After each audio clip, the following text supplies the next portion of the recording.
Hi, it's me, Denise. I'm here for episode 2 of My Catholic Life. And I'm not really going to talk too much about the Catholic religion or church, at least not now. I'm no authority really on Catholic theology. I grew up Catholic, and my life at this point involves a return to the church um, and a deeper understanding of what it means to be Catholic and what our community of being Catholic is all about. There's a great deal that is unspoken, and some of us who've been away for a while and come back with our eyes much wider open than if we had never left. So I'm going to talk a little bit about that. In my case, being Catholic is completely entangled with being an artist. And I want to talk a little bit about that too, about what it means to grow up with an artistic temperament, as it used to be called, and to grow up inside a very insular and sheltered Catholic community.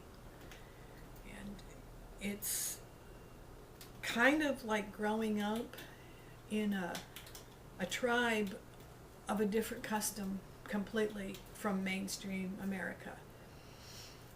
So we'll see. I'm going to talk a little bit about that now.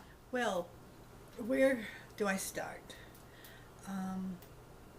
I was identified by my family and by the nuns, who were like an extension of our family, very young as an artist. And about first grade, my very earliest memory is coming home one day from school, and it was first grade. I was still very proud of the fact that I spent all day in school and not just a half day like we did in kindergarten, but I had my leather book bag and my uniform, and I was very proud of all that. And I remember that day coming into the house, and one of my elder sisters was home. She was a young married girl. She got married at age 15, and she had her little boy was just a toddler at that point. And I came into the house, and there was the yellow high chair that my mother had painted so that when the grandchild was there, he could sit in our old high chair. But my sister was sitting next to it, and she had a canvas and some books, and she had decided that she could teach me to paint. And so we set up with a canvas, and it was a book of Walter Foster, How to Paint, and it had a still life with a bean pot, Boston baked beans, and some other things in it. And I began to paint.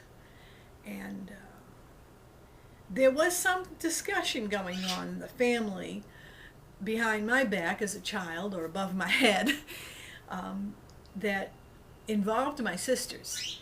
And so there it was. I was being set on that path very young, and I just loved it. I was very proud of having this very special box of paint that my brothers were told they shouldn't touch, and very proud of my sister taking an interest in teaching me.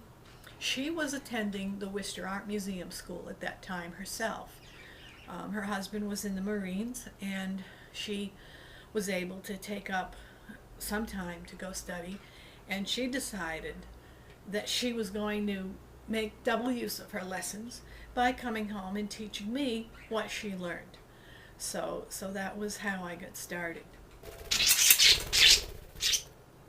Well, the Budgie crew are being quiet right now. So, where was I? Art and Catholic life and the entanglement. in the very beginning, I think that it was a tendency among families that have large numbers of children, which was normal for us when we were small. You don't see it so much anymore. But they had a tendency to look for the talents of a child and say, well, what will this child be? What will this child do? And early on, I was marked out as an artist. Well, there go the budgies. And this is Low Budgie Productions. Lady Claudette and Sir Chirps a lot. They're being very quiet now because it's evening, but where was I? So I was marked out early as an artist and given art supplies, given all the opportunities I wanted to paint and draw, and the other children around were kind of told to leave me alone when I was doing that because that was my thing. And if another child was marked out as a musician or something else, then we were to respect that. We could tease the heck out of each other all the rest of the time, though. that was how we were raised. So I guess what I'm doing now is just creating a little memoir of what it was like to grow up in the Catholic community, l'Église de Sacré-Cœur in Massachusetts, our lovely little French parish in Massachusetts. And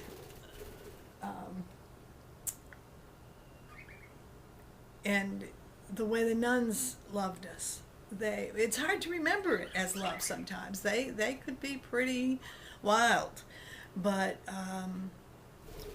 they identified us with gifts, and they helped our parents plan for us when they identified something. And so we were told, this is your gift, this is a vocation. We weren't told what our vocation would be as if we had no choice, but we were encouraged, and when we showed a direction that was respected and supported, and we grew up knowing that we had a responsibility to our vocation. That's one of the things that makes Catholics different, the way we were raised different.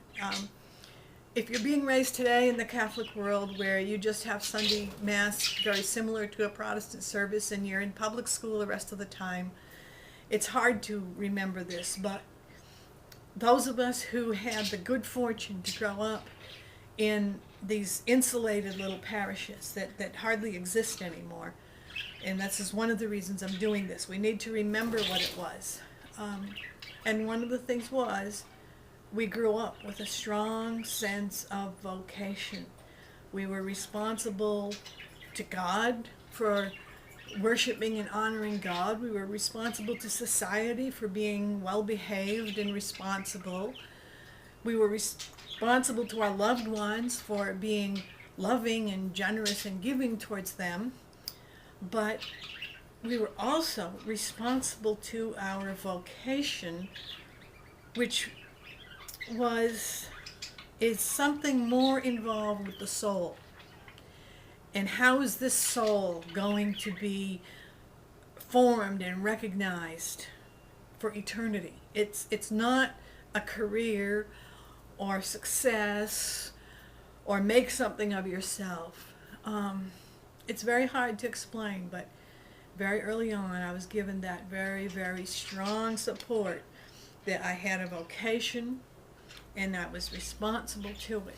And I will do some more of these little videos and cover different parts of my life from time to time, and we'll show how that sense of vocation would kick in during the roughest times to carry me through. And this is something I want young Catholic children today, and anyone who is getting a Catholic education, this is something I want you to really pray about and think about and meditate on, is what is a vocation? It's not necessarily being a nun or a priest. It has something to do with what your soul is all about, and it will sustain you through life.